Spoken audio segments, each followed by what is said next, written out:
Hello friends, स्वागत है आप सभी का आपका अपने यूट्यूब चैनल NS1 क्लासेस पर। तो जैसा कि आप देख रहे हैं फ्रेंड्स, मैंने बहुत दिनों से वीडियो नहीं बनाया था। मेरी तबीयत कुछ खराब चल रही थी, लेकिन धीरे धीरे मेरी तबीयत में कुछ रिकवरी हो रहा है, तो मैंने फिर से वीडियो बनाना स्टार्ट कर दिया है। इसके पिछले वीडियो में मैंने फ्रेंड्स क्लास 6 की NCERT हिस्ट्री चैप्टर 2 का वीडियो बनाया था, पार्ट ए का। और आज मैं उसी चैप्टर का पार्ट बी बनाने जा रही हूँ और उसी से रिलेटेड मैं कुछ आपको टॉपिक्स बताऊंगी, इंपॉर्टेंट टॉपिक्स। तो चलिए फ्रेंड्स, बिना देर किए शुरू करते हैं। तो फ्रेंड्स, हमने पिछले वीडियो में लास्ट टॉपिक पूरा स्थल पढ़ा था। और पूरा स्थल का मतलब मैंने क्या बताया था फ्रेंड्स, कि ऐसा स्थल जो बहुत ही प्राचीन है और उस जगह पे क्या किया जाता था। तो वहां पे जो प्राचीन मानव थे वे लोग औजारों का निर्माण करते थे और वहां पे हो सके तो अपना गुजर बसर 1-2 दिन, जब तक उनका निर्माण नहीं होता था औजारों का, तब तक वे वहां पे रहा करते थे। तो आज हम उसके आगे स्टार्ट करने वाले हैं। तो जैसा कि मेरे पास अभी बुक है, तो मैं अभी बुक से पढ़ा रही हूँ और यही बुक का जो इमेज है आपकी स्क्रीन पे शो करेगा, तो आप उसी पे पढ़ते जाइएगा। या आपके पास कोई बुक होगा NCERT का, तो आप उसमें अंडरलाइन भी कर सकते हैं। तो चलिए फ्रेंड्स, अगला टॉपिक है पाषाण औजारों का निर्माण।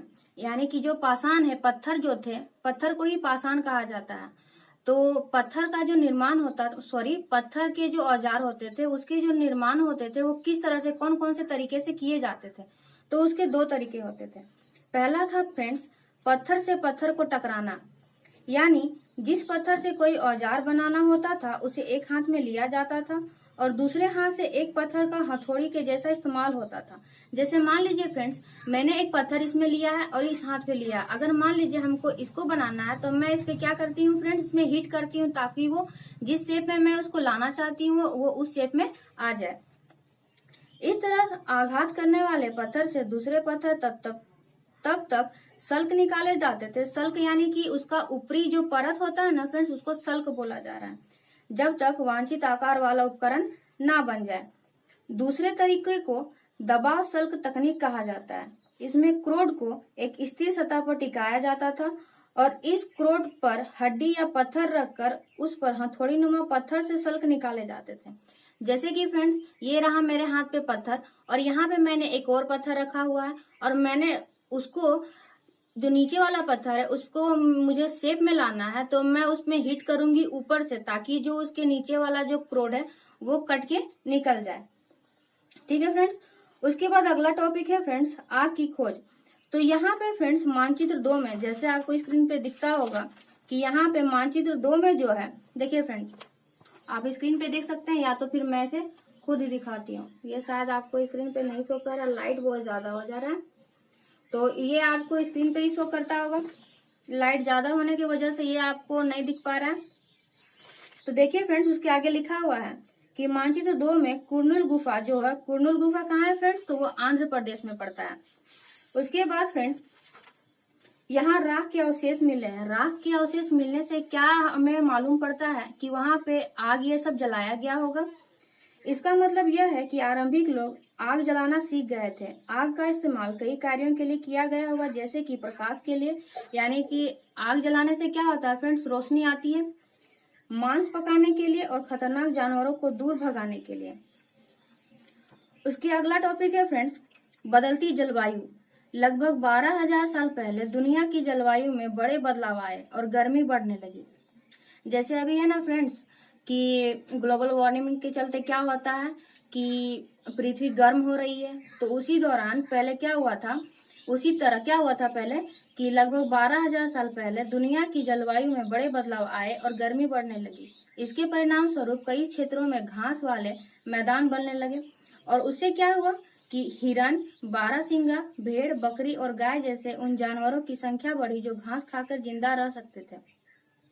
यानी कि जो शाकाहारी थे, यानी कि जैसे हो गया बारहसिंगा, हो गया हिरन, हो गया भेड़, बकरी, गाय, जो घास खाकर जिंदा रहते थे, उन लोगों की संख्या, उन जानवरों की जो संख्या है वो बढ़ने लगी। जो लोग इन जानवरों का शिकार करते थे वे भी इनके पीछे आए। यानी कि जो हिरन, भेड़, बकरी, गाय ये सब का जो शिकार करते थे वो इनके पीछे आए और इनके खाने पीने की आदतों और प्रजनन के समय की जानकारी हासिल करने लगे। हो सकता है तब तक तब लोग इन जानवरों को पकड़कर अपनी जरूरत के अनुसार पालने की बात सोचने लगे हों। जैसे अभी हम करते हैं ना फ्रेंड्स, कोई भी काम हुआ तो जैसे हम अगर हाथ से ही करते हैं तो कभी कभी हमें दिक्कत होती है, लेकिन अगर उसी काम को अगर मशीन से किया जाए तो हो सकता है हमारे लिए आसानी, हो सकता है क्या, वो हमारे लिए इजी ही होता है। तो उसी तरह पहले के जो मानव थे, जैसे मान लीजिए कि भेड़ हो गया, बकरी हो गया, तो ये सबको शिकार कर करके मारने से बेटर उन लोग को क्या लगा कि हम इसे पालते हैं और जब हमें इसका जरूरत पड़ेगा हम इसे मार के खा सकते हैं। साथ ही इस काल में मछली भी भोजन का महत्वपूर्ण स्रोत बन गई। ये जो टॉपिक है फ्रेंड्स मैंने अंडरलाइन किया हुआ है, तो आप इसे थोड़ा सा इम्पोर्टेंट करके अपने बुक पे अंडरलाइन कर लीजिएगा। इसी दौरान उपमहाद्वीप के भिन्न भिन्न इलाकों में गेहूं, जौ, धान और अनाज जैसी प्राकृतिक रूप से जो चीजें हैं वो उगने लगे थे। क्या क्या था फ्रेंड्स? गेहूं, जौ, धान और अनाज। शायद महिलाओं, पुरुषों और बच्चों ने इन अनाजों को भोजन के लिए बटोरना शुरू कर दिया होगा। यानी कि तब तक उन लोग को इतना ज्ञान हो चुका था फ्रेंड्स कि ये सब जो है चीजें ये खाने वाली और अच्छी चीजें हैं, अनाज के तौर पे इसे यूज किया जा सकता है। नाम और तिथियां। हम जिस काल के बारे में पढ़ रहे हैं, पुरातत्वविदों ने उनके बड़े बड़े नाम रखे हैं। आरंभिक काल को वे पुरापाषाण काल कहते हैं। आरंभिक काल यानी कि जो सबसे प्राचीन काल चलता आ रहा है उसे क्या कहा जा रहा है फ्रेंड्स? तो पुरापाषाण काल। यह दो शब्दों पुरा यानी कि प्राचीन और पाषाण यानी पत्थर से बना है। यह नाम पुरा स्थलों से प्राप्त पत्थर के औजारों के महत्व को बताता है, यानी कि जिन स्थलों से ये मिला है उनके महत्व को बताता है फ्रेंड्स, उन औजारों के महत्व को बताता है। पुरापाषाण काल 20 लाख साल पहले से 12,000 साल पहले के दौरान माना जाता है। यानी कि पुरापाषाण काल का हम टाइमिंग पीरियड कितना मान सकते हैं? तो 20 लाख ईसा पूर्व से 10,000 ईसा पूर्व कहीं कहीं पे लिखा हुआ है और एनसीईआरटी पे दिया हुआ है फ्रेंड्स 12,000 साल। उसके बाद यहाँ पे उत्तर पुरापाषाण युग भी दिया गया है। सॉरी, इस काल को 3 भागों में विभाजित किया गया था। मैंने इसके अगला लाइन पढ़ दिया था, माफी चाहती हूँ। देखिए फ्रेंड्स, ये जो पुरापाषाण काल है इसे 3 भागों में बांटा गया है, आरंभिक, मध्य और उत्तर पुरापाषाण युग। मानव इतिहास की लगभग 99% कहानी इसी काल के दौरान घटित हुई है, यानी कि उत्तर पुरापाषाण युग में। जिस काल में हमें पर्यावरणीय बदलाव मिलते हैं उसे मेसोलिथ कहा गया, यानी कि मध्य पाषाण। इसका समय लगभग 12,000 साल पहले से लेकर 10,000 साल पहले तक माना गया है। इस काल के पाषाण औजार आमतौर पर बहुत छोटे होते थे। कब का फ्रेंड्स? जब मेसोलिथ था तब। इन्हें माइक्रोलिथ यानी लघु पाषाण कहा जाता था। लघु पाषाण यानी कि जो छोटे पत्थर के जो औजार होते थे उन्हें लघु पाषाण कहा जा रहा है।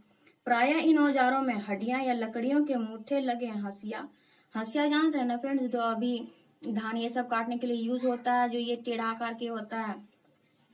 उसके बाद फिर ये जो होते थे, जो औजार होते थे उनके जो मुट्ठे लगे होते हैं, मुट्ठे समझ रहे ना, जिसके पीछे वाले होते हैं पकड़ने के लिए, तो उनके जो मुट्ठे लगे होते हैं वो हड्डी या तो फिर लकड़ी के बने होते थे। आरी जैसे औजार मिलते थे। साथ साथ पुरापाषाण युग वाले औजार भी इस दौरान बनाए जाते रहे, यानी कि जो प्राचीन में जो बनाया गया था वो औजार भी इस दौरान देखने को मिलते हैं। अगले युग की शुरुआत लगभग 10,000 साल पहले से होती है। इसे नवपाषाण युग कहा गया है और इस नवपाषाण के बारे में हम अगले चैप्टर में पढ़ेंगे। उसके बाद फ्रेंड्स आगे चलते हैं, तो यहाँ पे देखिए दिया हुआ है कि साथ ही वे यह भी सीखने लगे होंगे कि यह अनाज कहाँ उगते थे और कब पककर तैयार होते थे। ऐसा करते करते लोगों ने इन अनाजों को खुद पैदा करना सीख लिया होगा। जैसे अभी हमको पता रहता ना फ्रेंड्स कि गर्मी के दिनों में आम मिलेगा, तो हम ठंडे के दिनों में तो खोजने नहीं जाएंगे हम। तो इसी तरह जो प्राचीन मानव थे यानी कि आरंभिक मानव जो थे, वे इतना ज्ञान इकट्ठा कर लिए थे कि उनको पता लग रहा था कि कौन से अनाज को कब उगाया जाए और उसका यूज वो कब कर पाएंगे। शैल चित्रकला, इनसे हमें क्या पता चलता है? तो शैल चित्रकला का मतलब क्या होता है फ्रेंड्स? शैल यानी कि जो पत्थर ये सब में जो ड्राइंग किया हुआ रहता है ना, उसी को बोला जाता है शैल चित्रकला। जिन गुफाओं में लोग रहते थे उनमें से कुछ की दीवारों पर चित्र मिले हैं और इसका बेस्ट उदाहरण कहाँ पे है फ्रेंड्स? तो मध्य प्रदेश और दक्षिणी उत्तर प्रदेश की गुफाओं से मिले चित्र। इनमें जंगली जानवरों का बड़ी कुशलता से सजीव चित्रण किया गया है। सजीव चित्रण का मतलब कहा जा रहा है फ्रेंड्स कि ऐसा चित्र जिसको देख के लगे कि वो सजीव है और जिसमें जान है। कौन क्या करता था? हमने पढ़ा कि आरंभिक लोग शिकार तथा फल मूल का संग्रह किया करते थे। वे पत्थरों के औजार और गुफाओं में चित्र बनाते थे, यानी कि खाने के लिए फल मूल, शिकार इत्यादि किया करते थे और पत्थर के औजार और गुफाओं में चित्र बनाते थे। कि जो पार्ट टाइम जो रहता था तो अपने एंटरटेनमेंट के लिए वो गुफाओं में चित्र बनाया करते थे। क्या हमें कोई ऐसे साक्ष्य मिले हैं जिनसे पता चले कि महिलाएं शिकार करती थी या पुरुष औजार बनाते थे, या फिर महिलाएं चित्रकारी करती थी और पुरुष फल मूल इकट्ठा करते थे? तो इस तरह का कोई भी प्रमाण नहीं मिला है फ्रेंड्स कि महिला या पुरुष दोनों में से कौन काम कौन किया करता था। लेकिन दो बातें हो सकती है, महिला और पुरुष दोनों ने मिलकर कई काम एक साथ किया होगा, जो अभी भी होता है फ्रेंड्स। कुछ तरह के काम केवल महिलाएं करती थी और कुछ केवल पुरुष। इसके अलावा उपमहाद्वीप के अलग अलग क्षेत्रों में अलग अलग परंपराएं भी रही होंगी। जैसे अभी है फ्रेंड्स कि अलग अलग स्टेट में अलग अलग धर्म के लोग भी रहते हैं और कहीं कहीं पे अलग अलग भाषाएं बोली जाती हैं, अलग अलग परंपराएं हैं। तो पहले भी क्या होता था फ्रेंड्स कि अनुमान लगाया जाता है कि उपमहाद्वीप के अलग अलग क्षेत्रों में जो है अलग अलग परंपराएं रही होंगी। उसके आगे देखिए फ्रेंड्स, लिखा हुआ है भारत में शुतुरमुर्ग। तो भारत में पुरापाषाण युग के दौरान शुतुरमुर्ग होते थे। पुरापाषाण यानी कि प्राचीन, पूरा प्राचीन चले जाइए। भारत में पुरापाषाण युग के दौरान शुतुरमुर्ग होते थे। महाराष्ट्र के पटने पुरा स्थल से शुतुरमुर्ग के अंडों के अवशेष मिले हैं, यानी कि कहा जा सकता है कि भारत में शुतुरमुर्ग होते थे। इनके कुछ छिलकों पर चित्रांकन भी मिला है, यानी कि उसमें कुछ ड्राइंग किया गया है। इन अंडों से मनके भी बनाए जाते थे। मनके यानी कि जो गहना ये सब होता है ना फ्रेंड्स, उसी को कहा जा रहा है मनके। उसके बाद देखिए फ्रेंड्स, हुसंगी का सूक्ष्म निरीक्षण। तो ये हुसंगी जो है ये फ्रेंड्स कर्नाटक में पड़ता है। यहाँ पर पुरापाषाण युग के कई पुरास्थल मिले थे। कुछ पुरास्थलों से अलग अलग कार्यों में लाए जाने वाले कई प्रकार के औजार मिले थे। ये संभवतः आवास और उद्योग स्थल रहे होंगे, यानी कि जो भी स्थान मिला पूरा स्थल वो हो सकता है कि आवास होगा या तो फिर उद्योग स्थल होगा। कुछ छोटे पुरास्थलों में भी औजारों के बनाए जाने के प्रमाण मिले हैं, यानी कि कहीं कहीं पे जो पुरास्थल मिले हैं वहां पे कुछ कुछ औजार बनाए जाते होंगे। इनमें से कुछ पुरास्थल झरनों के निकट थे।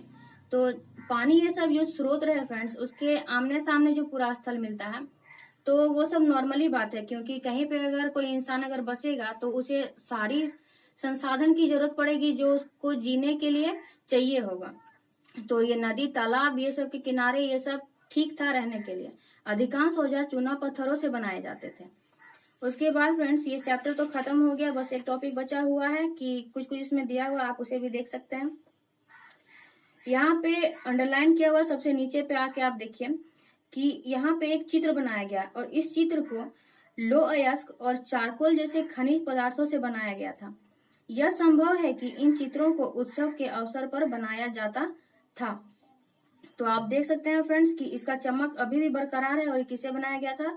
तो लोह अयस्क और चारकोल जैसे खनिज पदार्थों से बनाया जाता था।